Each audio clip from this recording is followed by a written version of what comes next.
Good morning, students. Today we will discuss about group 16 element. In the previous video, we have discussed about the properties of group 17 element, and today we will continue the physical properties and chemical properties of halogen. Firstly, we will discuss about physical properties of halogens.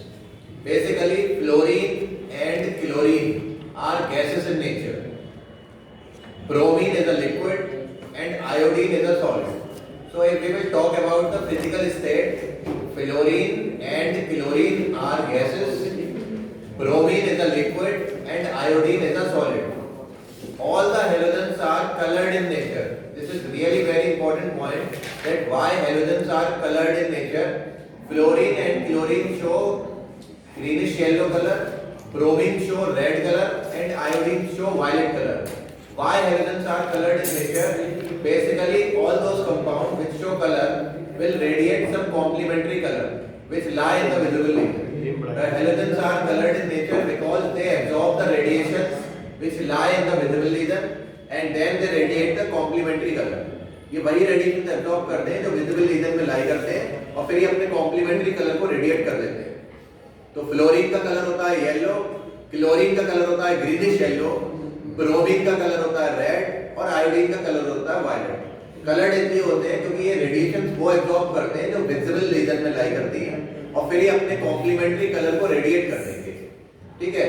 Third point ये कि metallic character के बारे में बात की जाए तो iodine का मेटालिक कैरेक्टर भले ही मतलब काफी ज्यादा लो होगा, लेकिन फ्लोरीन, क्लोरीन, ब्रोमीन, आयोडीन जैसे जैसे आप डाउन द ग्रुप जाएंगे वैसे वैसे मेटालिक कैरेक्टर भी बढ़ता जाएगा. यानी फ्लोरीन, क्लोरीन, ब्रोमीन और आयोडीन में डाउन द ग्रुप जाने पर मेटालिक कैरेक्टर इंक्रीज हो जाएगा क्योंकि इलेक्ट्रोनेगेटिविटी भी तो कम हो रही है. पीरियोडिक टेबल में सबसे ज्यादा इलेक्ट्रोनेगेटिव फ्लोरीन है. जैसे जैसे आप ऊपर से नीचे की तरफ जाओगे इलेक्ट्रोनेगेटिविटी कम हो रही है और मेटालिक कैरेक्टर बढ़ रहा है. इसी वजह से मेटालिक कैरेक्टर बढ़ने की वजह से मतलब इलेक्ट्रोनेगेटिविटी डिक्रीज होने की वजह से मेटालिक कैरेक्टर बढ़ जाता है. ये फिजिकल प्रॉपर्टीज के बारे में हम बात कर रहे थे. ठीक है. एनोमैलस बिहेवियर के बारे में बात करते हैं. बड़ा इंपॉर्टेंट पॉइंट है. Fluorine by fluorine show anomalous behaviour. Anomalous behaviour means काफी डिफरेंट बिहेवियर अपने ग्रुप में.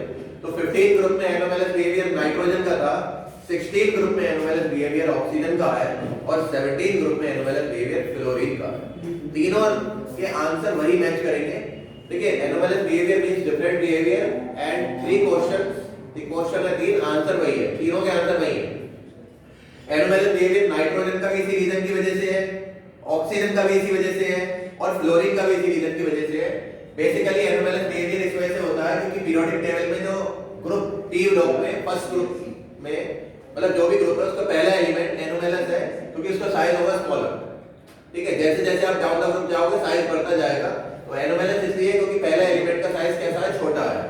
आयनाइजेशन एंथैल्पी और इलेक्ट्रोनेगेटिविटी हाई होती है क्योंकि जैसे जैसे आप डाउन द ग्रुप जाएंगे वैसे वैसे इलेक्ट्रोनेगेटिविटी और आयनाइजेशन एंथैल्पी कम हो रही है. तो पहला एलिमेंट एनोमैलस इसलिए क्योंकि उसकी आयनाइजेशन एंथैल्पी हाई है, इलेक्ट्रोनेगेटिविटी हाई है. डी ऑर्बिटल इनके पास होते ही नहीं है. They do not have vacant D orbital. They have only s and p orbital. s orbital और p ऑर्बिटल होता है same nitrogen, same oxygen, same chlorine. तीनों का वही आंसर है. ठीक है. और बॉन्ड डिसोसिएशन एंथैल्पी लो होती है. अच्छा, बॉन्ड डिसोसिएशन एंथैल्पी होती क्या है? बॉन्ड को ब्रेक कराने के लिए जो भी आप एनर्जी खर्च करेंगे वो होती है बॉन्ड डिसोसिएशन एंथैल्पी. तो फ्लोरीन की बॉन्ड डिसोसिएशन एंथैल्पी लो है क्योंकि फ्लोरीन का जो सिंगल बॉन्ड होता है ना वो वीक होता है क्योंकि यहाँ पर रिपल्शन हो रहा है. जो नॉन बॉन्डिंग इलेक्ट्रॉन होते हैं ना वहां पर रिपल्शन हो रहा है. इसी वजह से फ्लोरीन का बॉन्ड जल्दी क्लीवेज कर जाएगा. तो why fluorine show anomalous behaviour? Just because it has low bond dissociation enthalpy, just because it has a smaller size, and its ionization enthalpy and electronegativity is high, and its hydration enthalpy is really high. Hydration enthalpy उसकी high होगी जिसका size होगा छोटा और electronegativity होगी high. तो hydration enthalpy वो enthalpy है जो water में dissolve होने के बाद energy release होगी. फ्लोरीन जब water में जाएगा तो bond टूट जाएगा और hydration enthalpy high होती है. ठीक है. यहाँ पर ध्यान रखिएगा इसका. ये एनोमैलस बिहेवियर का रीजन हो गया कि why fluorine show anomalous behaviour. इसके एग्जांपल की बात और करनी है. What are the examples of anomalous behaviour of fluorine, उसके बारे में बात करूंगा. लेकिन पहले हम केमिकल प्रॉपर्टीज की तरफ मूव करते हैं. केमिकल प्रॉपर्टीज में पहला पॉइंट है हमारा ऑक्सीडेशन स्टेट और trends in chemical reactivity. Generally हम लोग क्लास 11 में भी पढ़ते हुए आए हैं कि हेलोजेंस का जो ऑक्सीडेशन नंबर होता है -1. तो all the halogens show -1 oxidation state. They are generally they show -1 oxidation state, but apart from fluorine, rest of the element like chlorine, bromine and iodine will show +1, +3, +5 and +7 oxidation state. Fluorine does not show any positive oxidation state. This is most important question of group 17 oxidation state. Fluorine, why fluorine does not show any positive oxidation state? Fluorine क्यों कोई भी positive oxidation state show नहीं करता है? Why is it so? Just because fluorine has only s and p orbital. It do not show any positive oxidation state because fluorine is highly electronegative in nature. Fluorine highly electronegative होता है और highly electronegative होने के साथ highly electronegative nature होने के साथ इसके पास d ऑर्बिटल होते नहीं है, इसके पास केवल s और p ऑर्बिटल होते हैं. It has s and p orbitals only, it does not have d orbital. इसीलिए फ्लोरीन कोई भी पॉजिटिव ऑक्सीडेशन स्टेट शो नहीं करेगा. बड़ा इंपॉर्टेंट पॉइंट है, ध्यान रखिएगा. फ्लोरीन के अलावा बाकी जो एलिमेंट है जैसे क्लोरीन, ब्रोमीन और आयोडीन, वो आपकी क्या नाम है +1, +3, +5 और +7 सारी ऑक्सीडेशन स्टेट शो करेंगे.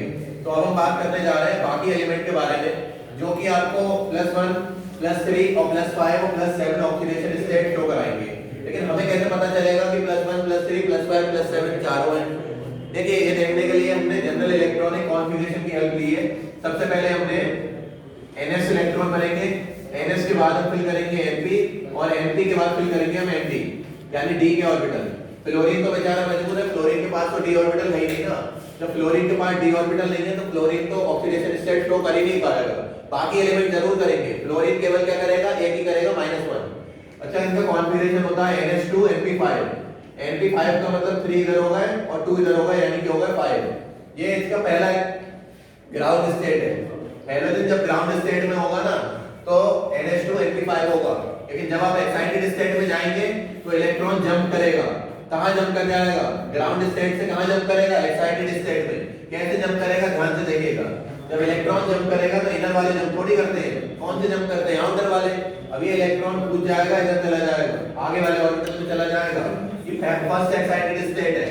एक्साइटेड स्टेट का मतलब होता है ग्राउंड से एक्साइटेड में जब जाएंगे आप तो इलेक्ट्रॉन जंप कर जाएगा.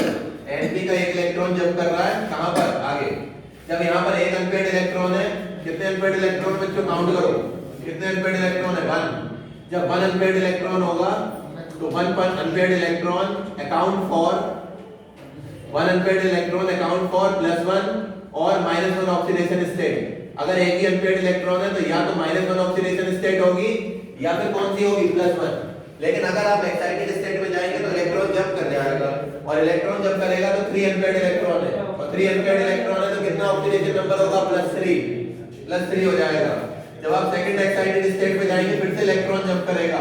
ये वाला इलेक्ट्रॉन जंप करके आगे पहुंच गया. देखिए, जब इलेक्ट्रॉन जंप करेगा, ठीक है, एक्साइटेड स्टेट में जब इलेक्ट्रॉन जंप करेगा ना तो यहाँ पर 5 अनपेयर्ड इलेक्ट्रॉन हो गए.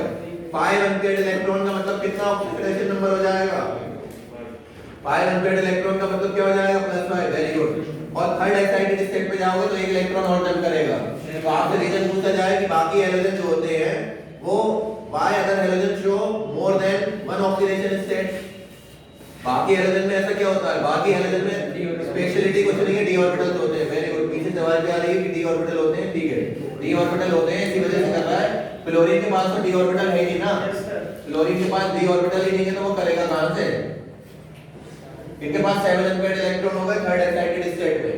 तो ध्यान रखिएगा, हैलोजन -1 ऑक्सीडेशन स्टेट शो करेंगे. -1 के साथ साथ फ्लोरीन के अलावा क्लोरीन, ब्रोमीन, आयोडीन +1 तो करेगा ही करेगा. +3, +5, +7. जब पहली एक्साइटेड स्टेट में गए तो 3 unpaired electron, second excited state में 5 अनपेयर्ड इलेक्ट्रॉन, अगली एक्साइटेड स्टेट में 7 अनपेयर्ड इलेक्ट्रॉन. ठीक है, ये सारी ऑक्सीडेशन स्टेट की कहानी थी. आगे चलते हैं हम लोग नेक्स्ट टॉपिक की तरफ. हमारा अगला टॉपिक है, ये ध्यान रखिएगा कि फ्लोरीन केवल -1 शो करेगा, बाकी एलिमेंट और भी करेंगे. ठीक है, फ्लोरीन एक बहुत बढ़िया ऑक्सीडाइजिंग एजेंट है, बहुत बढ़िया ऑक्सीडाइजिंग एजेंट है. पता है कितना बढ़िया ऑक्सीडाइजिंग एजेंट है? मैं क्या बताऊं, कितनी तारीफ करूं फ्लोरीन की, उतनी ही कम है. ठीक है, वो गाना भी तो है. तारीफ ज्यादा नहीं करनी चाहिए, फ्लोरीन की ज्यादा तारीफ ना करते हुए आगे चलते हैं ना। तो फ्लोरीन एक बहुत बड़ी ऑक्सीडाइजिंग एजेंट है। Why fluorine is the strongest oxidizing agent? Because fluorine can oxidize free element. Fluorine एक बहुत बड़ी ऑक्सीडाइजिंग एजेंट है और बहुत बड़ी ऑक्सीडाइजिंग एजेंट है। ये बात तो मैं भी क्वेश्चन भी पूछूंगा कि भैया फ्लोरीन एक बहुत बड़ी ऑक्सीडाइजिंग एजेंट क्यों है? एक ही रीजन की वजह से इंपॉर्टेंट क्वेश्चन है। फ्लोरीन एक ही वजह से ऑक्सीडाइजिंग एजेंट होगा क्योंकि फ्लोरीन इलेक्ट्रॉन गेन करने की टेंडेंसी रखता है।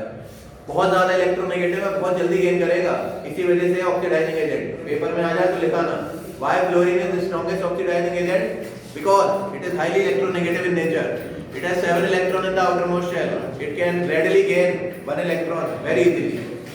अच्छा, ऑक्सीडाइजिंग एजेंट है तो देखो किसे किसे ऑक्सीडाइज करेगा? Cl नेगेटिव को करेगा, Cl नेगेटिव को करेगा, Br नेगेटिव को कर देगा ऑक्सीडाइज। ठीक है, बहुत बड़ी ऑक्सीडाइजिंग एजेंट है। Br को करेगा तो I को भी करेगा। F अपने नीचे वाले एलिमेंट को करेगा, F अपने नीचे वाले एलिमेंट को ऑक्सीडाइज कर देगा। यानी कि F2 देखो काय में बदल जाएगा पता है? F2 बदल जाएगा 2F नेगेटिव में और Cl नेगेटिव बदल जाएगा Cl2 में। यहाँ पर 2F नेगेटिव आ जाएगा, साथ ही आ जाएगा Br2। यहाँ पर भी 2F नेगेटिव आ जाएगा, साथ ही आ जाएगा I2। तो फ्लोरीन अपने 3 एलिमेंट को ऑक्सीडाइज कर सकता है, Cl को कर सकता है, Br को कर सकता है और I को कर सकता है। ठीक है, ब्रोमीन फ्लोरीन 2 एलिमेंट को ऑक्सीडाइज करेगा। फ्लोरीन किसे किसे ऑक्सीडाइज करेगा? Br को करेगा और I को करेगा। फ्लोरीन किसे किसे करेगा? Br को करेगा और I को करेगा। जब क्लोरीन ब्रोमीन को करेगा तो 2Cl नेगेटिव हो जाएगा और Br2 हो जाएगा, है ना। यहाँ पर भी 2Cl नेगेटिव हो जाएगा और I नेगेटिव का में चेंज हो जाएगा, चेंज हो जाएगा I2 में। तो ये सब ऑक्सीडाइजिंग नेचर है। ब्रोमीन एक ही को ही ऑक्सीडाइज कर पाएगा, पता है? ब्रोमीन केवल एक ही एलिमेंट को ऑक्सीडाइज कर पाएगा, किसे? I नेगेटिव को। 2Br नेगेटिव हो जाएगा, साथ ही I2 हो जाएगा। तो फ्लोरीन एक बहुत बड़ी ऑक्सीडाइजिंग एजेंट है, ध्यान रखिएगा, बहुत ही बड़ी ऑक्सीडाइजिंग एजेंट है। एक और इंपॉर्टेंट रिएक्शन है, फ्लोरीन में वाटर ऐड करते हैं तो क्या होगा? पता है, बहुत पूछा जाता है what happens when fluorine is added to water. जब आप फ्लोरीन को वाटर में ऐड करा देंगे, बहुत इंपॉर्टेंट रिएक्शन है। कितने HF बन जाएंगे बताएंगे आप? कितने HF बन जाएंगे? 4, और साथ में आपको मिल जाएगा O2। बहुत इंपॉर्टेंट रिएक्शन है, ध्यान रखिएगा। ये भी इंपॉर्टेंट रिएक्शन है, ध्यान रखिएगा। ठीक है, अगर मैं क्लोरीन को वाटर में ऐड कराऊं तो क्या होगा पता है? आप क्लोरीन को वाटर में ऐड कराएं, HCl बन जाएगा और HOCl बन जाएगा। ठीक है, HCl होता है हाइड्रोजन क्लोराइड और HOCl होता है हमारा क्या नाम है? हाइपोहेलस या हाइपोक्लोरस एसिड। F2 का अगर आप वाटर के साथ कराओगे तो HF और HOF बनेगा। एक मॉलिक्यूल होगा, तब 2 मॉलिक्यूल होंगे तो HF बना दीजिएगा। एक मॉलिक्यूल है तो HCl और HOCl। ठीक है, ठीक है, ध्यान रखिएगा, बहुत इंपॉर्टेंट पॉइंट है। ठीक है, HF लिक्विड भी होता है। फ्लोरीन हाइड्रोजन बॉन्डिंग बनाएगा, इसी वजह से HF लिक्विड है। HF क्या होगा? लिक्विड होगा। ठीक है, ध्यान रखिएगा, हाइड्रोजन बॉन्डिंग की वजह से। नेक्स्ट वीडियो में केमिकल रिएक्टिविटी को कंटिन्यू करेंगे। ठीक है, थैंक यू वेरी मच।